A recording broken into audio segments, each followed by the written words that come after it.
ভাগিনা। হ্যাঁ মামা। কি ব্যাপার রে? এটা তুই কান্দিস কেন? আরে মামা এই কান্দিছি কি তুমি জানো না?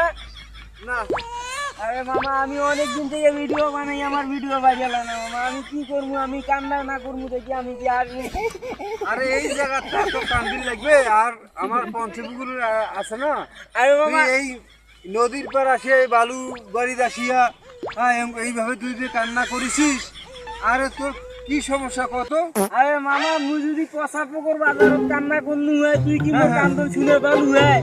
এই জন্য মুই আসছু এই নির্জন জায়গাত বসি কান্দছ জন্য মোর কান্নাটা একবার ফাঁকায় ফাঁকায় সবাই শুনি পায়। ও আচ্ছা আচ্ছা।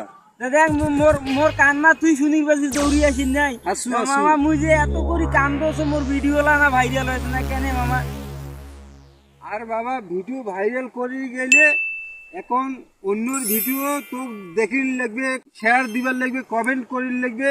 হ্যাঁ তেমনি শুনি তোরও ভিডিও মানুষ লাইক কমেন্ট করবে। মামা মামা শুন মুই প্রতিদিন 2 থেকে 300 ভিডিও লাইক কমেন্ট করো, তা মোর ভিডিও ভাইরাল হয় না মামা। মোর 300 ভিডিও মুই দেখো 300 মানুষ মোর ভিডিও দেখে না, মোর ভিডিও দেখে 20 জন 30 জন মানুষ। এই যে দেখছেন কাণ্ডটা, হ্যাঁ মুই একবারে শেয়ার আরে দর্শক ভিডিও বানাই বন্ধুরা, না, মোর ভিডিওর মানুষ সাপোর্ট দর্শক করে। বন্ধুরা, এ আমার ভাগিনা আনারুল ইসলাম।